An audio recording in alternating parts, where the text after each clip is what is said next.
అండి, అందరికీ ముందుగా happy Diwali and safe Diwali అండి. హాయ్ అండి, welcome back to rupees kitchen. ఈరోజు మన కిచెన్లో ఒక మంచి ఈవినింగ్ టైం టీ స్నాక్స్ అనొచ్చు, లేకపోతే మనకి ఏదైనా ఫెస్టివల్ టైంలో ఇది కూడా చేసుకోవచ్చండి. ఒక స్పెషల్గా డిఫరెంట్గా ఉంటుంది. సేవ్ అండి, కారా సేవ్, ఇంకా దీన్ని కారపూస కూడా అంటారండి. సో దాని తయారీ విధానం చూద్దామండి. ముందుగా ఒక బేసన్ తీసుకోవాలండి. నేను ఎప్పుడు ఏ పిండి వంటకం చేసుకున్నా కొంచెం నాకు ఈజీగా ఉండాలి అని చెప్పేసి ఇలా టబ్బే తీసుకుంటాను. స్పెషల్గా పిండి వంటలకి తీస్తాను, ఇంకా ప్రసాదానికి దేనికైనా తీస్తానండి. సో ముందుగా ఒక 2 కప్స్, ఇది బియ్యం పిండి అండి. 2 కప్స్ ఆఫ్ బియ్యం పిండి. ఒకసారి చేసి చూడండి, చాలా బాగుంటుంది. 2 కప్స్ బియ్యం పిండి, అదే 2 కప్స్ మెజర్లో శనగపిండి అండి.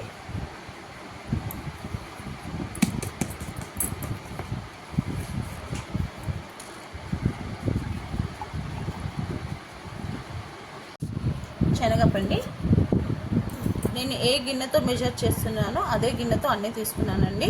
2 cups rice flour, 2 cups besan పిండి, శనగపిండి. సో దీంట్లోనే 1 స్పూన్ కారము, 1 స్పూన్ కారం అండి. పసుపు ఒక 1/2 స్పూను, టేస్ట్కి తగినంత సాల్ట్,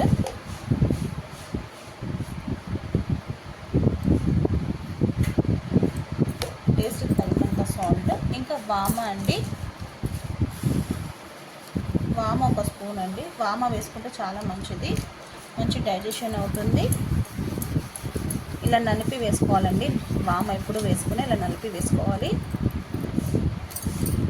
ఇంకా ఒక 1/2 చెంచంత ఇంగువ, 1/2 స్పూన్ అంత జీరా పౌడర్ వేసేసుకోవాలండి. ఇది మనం జీరా కూడా యాడ్ చేసుకోవాలి, ఫ్లేవర్ బాగుంటుందండి. ఒకసారి ట్రై చేయండి. దీంట్లోనే ఒక 2 స్పూన్స్ ఆఫ్ నెయ్యినా బటర్నా ఆయిల్నా వేసుకోవచ్చండి, అది మన ఇష్టం. నేనైతే గీ వేస్తున్నాను.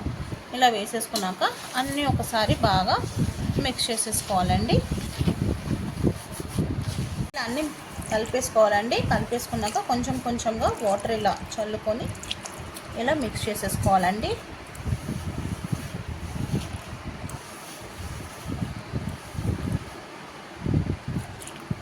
నేనైతే నార్మల్ వాటర్ వేస్తున్నానండి.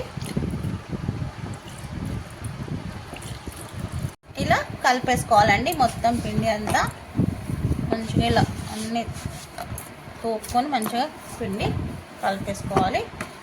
పిండి రెడీ అయిపోయిందండి కారపూసకి. సో పర్ఫెక్ట్గా రెడీ అయిపోయింది అంటే మనకి ఎలా తెలుసుకోవాలంటే, కొంచెం పిండి ఇలా తీసుకొని చేతిలో ఇలా పెట్టుకొని ఇలా చూస్తే మనకి కరెక్ట్గా అయినట్టండి. సో ఇప్పుడు మనం మురుకులు చేసేది ఉంటుంది కదండి పీట, దాంట్లో సేవ్ చేసే సన్నది ఉంటుంది కదా, నేను చూపిస్తానండి. ఇది సన్నంది కారపూస చేసేది ఉంటుంది కదండి, సేవ్ చేసేది, అది పెట్టేసుకోవాలండి. ఇది అచ్చు ఇలా కొంచెం పిండి టైట్గా ఉంటుంది. టైట్గా అనిపిస్తే కొంచెం ఇలా చేతికి పక్కన కొంచెం వాటర్ పెట్టుకోవాలండి. ఇలా పెట్టుకొని ఇలా చేతి టచ్ చేసుకొని ఇలా కలుపుతూ, ఎందుకంటే శనగపిండి కదండి కొంచెం టైట్ అవుతూ ఉంటుంది. నేనైతే ఆయిల్లో అప్లై చేయొచ్చు, వాటర్లో. నేనైతే వాటర్ అప్లై చేస్తాను. ఇలా మొత్తం చుట్టేసుకొని ఇది పెట్టేసుకోవాలండి. ఈ మురుకులు మిషన్లో నేను పెట్టిస్తున్నాను, మా పాప చేస్తుందండి.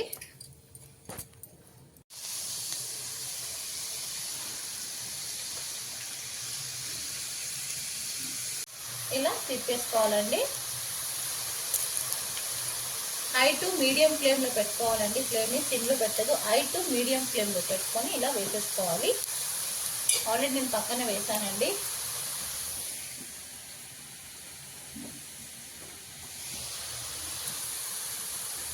వేసేసుకుని ఒక 2 మినిట్స్కి అండి కారపూస ఫ్రై అయిపోతుంది. ఇంకొక పక్క ఫ్లిప్ చేసుకోవాలండి మెల్లగా.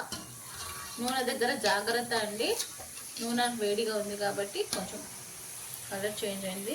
మామూలుగా మా ఇంట్లో ఇలానే ఇష్టపడతారు. నూనె దగ్గర జాగ్రత్త అండి.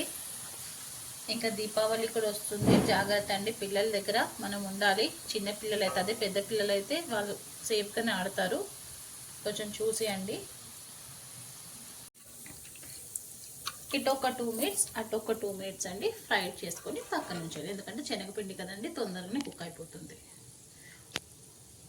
అలా ఫ్రై చేసుకొని పక్కకు తీసేయాలండి. త్వరగానే కుక్ అయిపోయింది. ఇంకా అయిపోయిందండి కారపూస సేవ్, కారా సేవ్.